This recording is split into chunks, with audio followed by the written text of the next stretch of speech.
नमस्कार, स्वागत है आपका। वक्त हो चला है प्राइम टाइम एक्सक्लूसिव का। मैं हूं आपके साथ आशा झा। यूपी का उपचुनाव मात्र चुनाव नहीं बल्कि महाभारत का युद्ध बन चुका है, जिसमें योगी आदित्यनाथ अपने हिंदुत्व के एजेंडे पर क्लियर हैं और अब इसके तहत बटेंगे तो कटेंगे के बाद योगी आदित्यनाथ ने विपक्ष पर नया हमला किया, ये कहते हुए कि विपक्ष में रावण और दुर्योधन का डीएनए है। हालांकि इस पर जवाब देते हुए अखिलेश यादव ने एक्स पर पोस्ट किया, जिनका नजरिया जैसा उनका नारा वैसा, और बटेंगे तो कटेंगे का जवाब जुड़ेंगे तो जीतेंगे से देते हुए इसे सकारात्मक राजनीति का सूचक बताया। लेकिन सवाल यह कि क्या इस सकारात्मक राजनीति के जरिए अखिलेश यादव हार्डकोर हिंदुत्व की तोड़ खोज पाएंगे? क्या जिस पीडीए को अखिलेश 90% बताते हैं उसके बिखराव को रोक पाएंगे? और सबसे बड़ी बात, क्या इस रास्ते उपचुनाव की जंग जीत पाएंगे? आज देखिए यूपी में पीडीए का तोड़ डीएनए।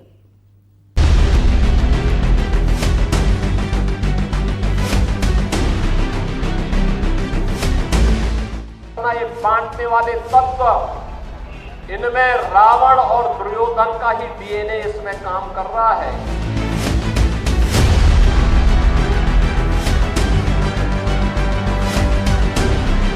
बीजेपी पे बेरोजगारी, महंगाई, border security, internal security, Agniveer, फौज की भर्ती, नौकरी सरकारी, आरक्षण, संविधान पे जब जवाब नहीं होता है तो इसी तरह से उनकी लैब में ये तैयार होता है। कहीं कोई बांट नहीं रहा है, कहीं कोई आपस में लोगों में मतभेद नहीं करता है। मतभेद का काम का जो पूरा काम है वो भाजपा करते हैं।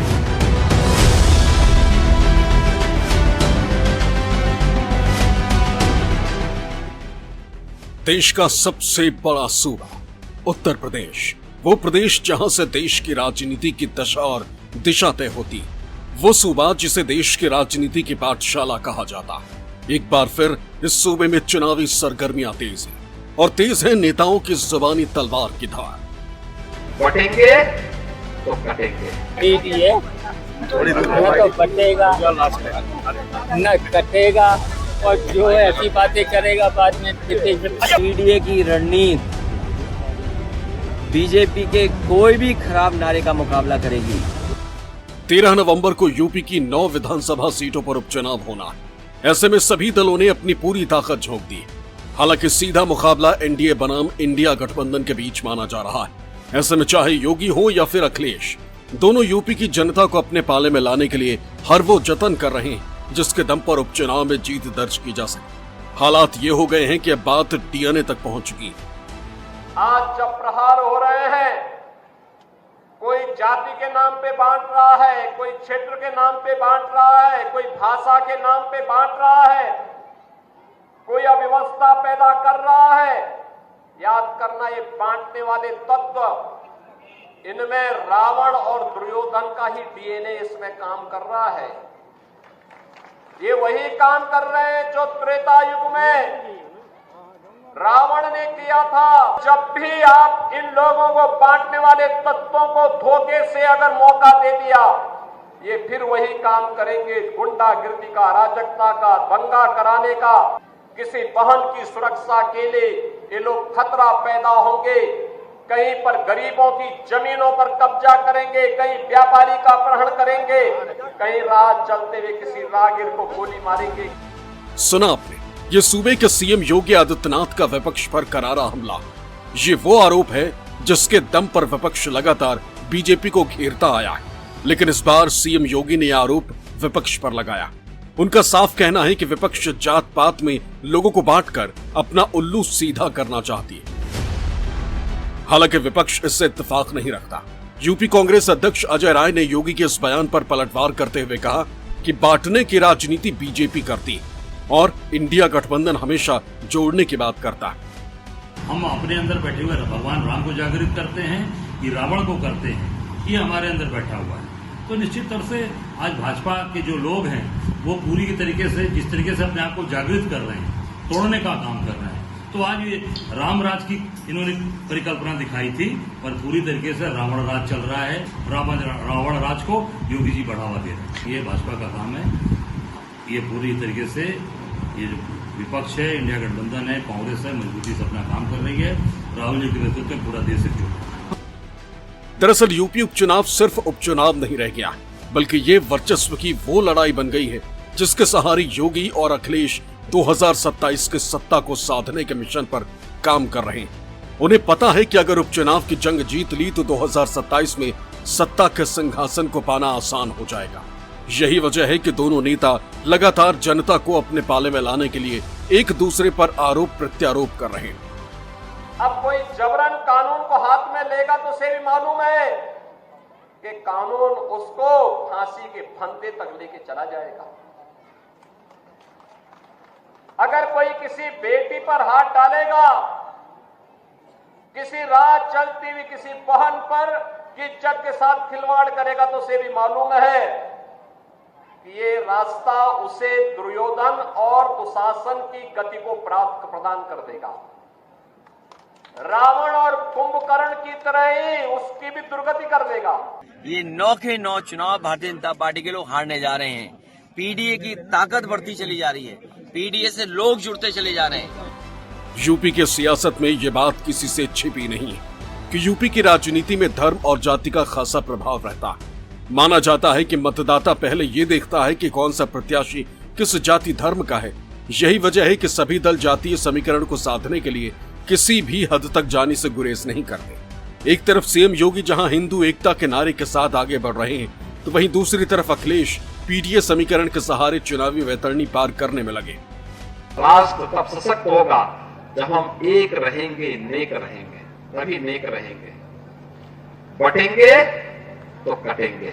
ये पीडीए की ताकत से घबरा करके ये नारा निकाला गया है और ये किस लैब में तैयार हुआ है और सबसे सुटेबल व्यक्ति कौन हो सकता था, उसके लिए हमारे मुख्यमंत्री जी को आगे लाया गया। इस बार पीडीए लोगों को जोड़ेगा। पीडीए की बढ़ती हुई ताकत से बीजेपी घबराई हुई है। योगी जानते हैं कि अगर उनका हिंदू एकता वाला कार्ड चल गया तो फिर उपचुनाव में अखिलेश के पीडीए वोट बैंक में सेंधमारी होना तय। वही अखिलेश भी इस बात को बखूबी समझते हैं। यही वजह है कि अखिलेश लगातार इस नारे को बांटने वाला करार देने में जुटे। भारतीय जनता पार्टी के पास कोई काम नहीं है, रोजगार नहीं दे रहे हैं, नौकरी नहीं दे पा रहे हैं और लगातार महंगाई बढ़ रही हो, जिसकी सरकार में भेदभाव हो रहा हो, आरक्षण से खिलवाड़ हो रहा हो और संविधान को समय समय पर ये चोट पहुंचा रहे हो।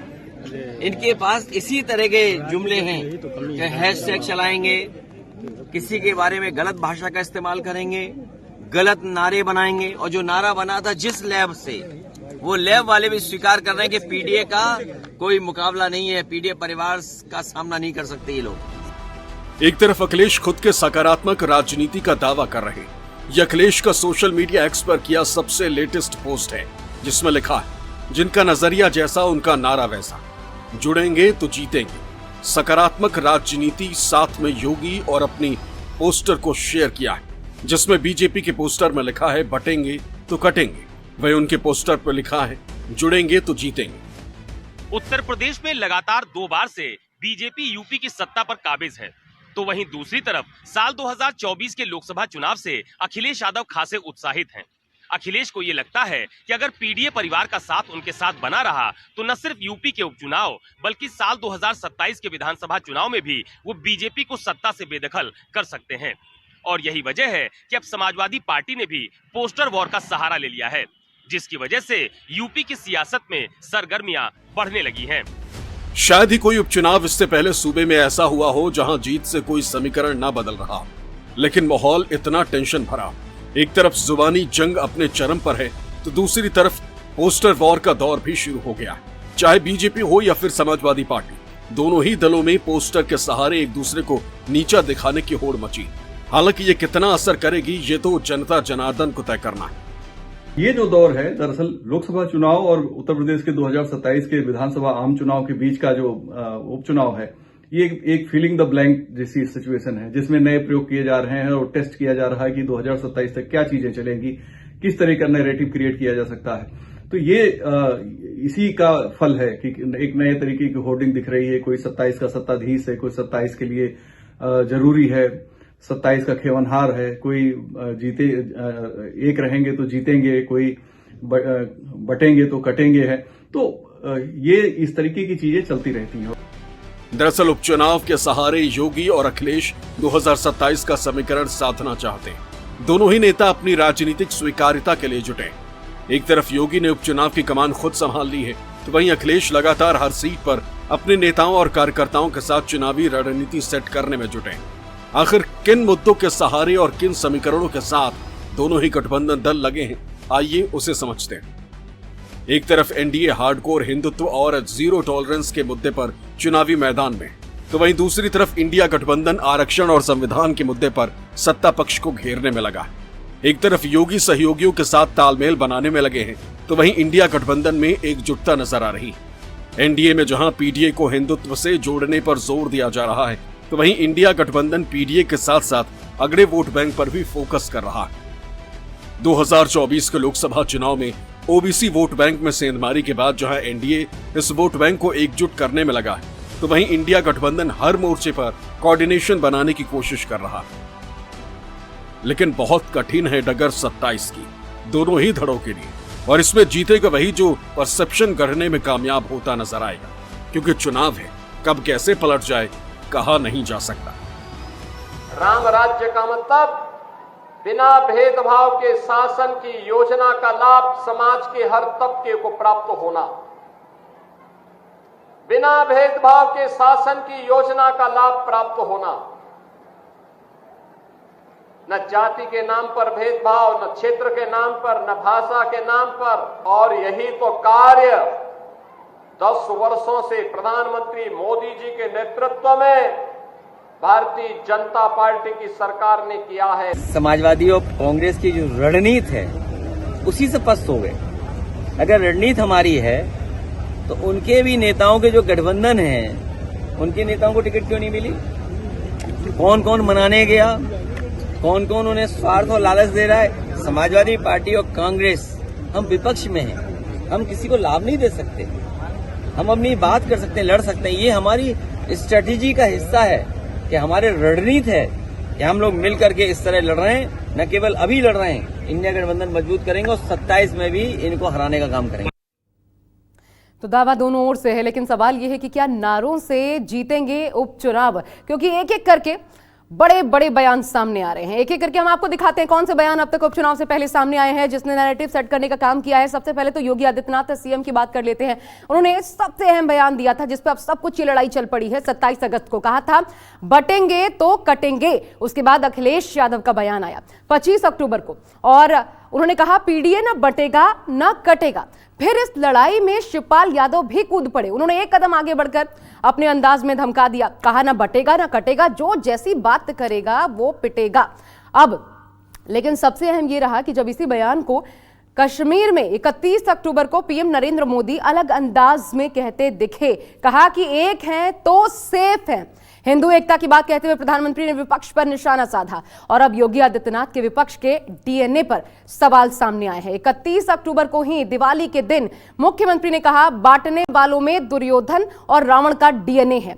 अब जिसका तोड़ अखिलेश यादव ने नए किस्म की राजनीति से निकालने की कोशिश की है, जिसे वो खुद सकारात्मक राजनीति बता रहे हैं और कह रहे हैं कि जुटेंगे तो जीतेंगे। तो ये अभी तक कौन कौन से बयान सामने आए एक एक करके हमने आपको सिलसिलेवार दिखाया। अब ये बटेंगे तो कटेंगे और जुटेंगे तो जीतेंगे के बीच स्ट्रैटेजी क्या नजर आ रही है, देखिए एक एक कदम का एनालिसिस। सब बटेंगे तो कटेंगे वर्सेस जुटेंगे तो जीतेंगे, और इसमें क्या नजर आता है देखिए। हिंदू एकता को मुद्दा बनाया गया एक तरफ, दूसरी ओर अखिलेश यादव ने पीडीए को हथियार बनाया। बटेंगे तो कटेंगे इस नारे से पीडीए वोट बैंक में सेंधमारी का दूसरी तरफ प्लान दिखता है, तो एक और एकजुटता से पीडीए वोट बैंक के विस्तार की रणनीति नजर आती है।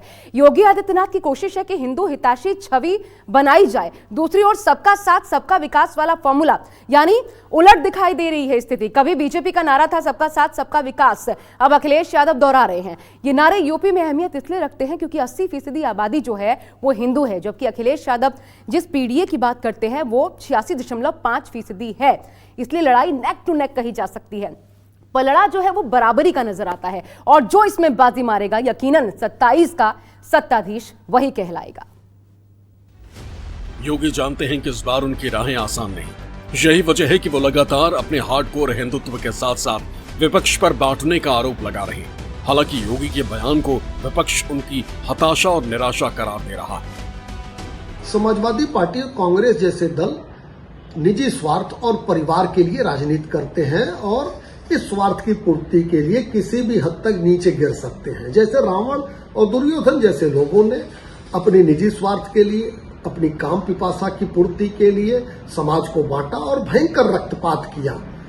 उसी सबको ध्यान में होगा कि 2017 के पहले उत्तर प्रदेश में अखिलेश यादव समाजवादी पार्टी इसी तरह की सरकार चलाया करती थी। जब से पीडीए की ताकत बढ़ी है, पीडीए ने भारतीय जनता पार्टी की केंद्र की सरकार की ताकत को कम किया है, संख्या को कम किया है, मनोबल को तोड़ा है, अहंकार को तोड़ा है।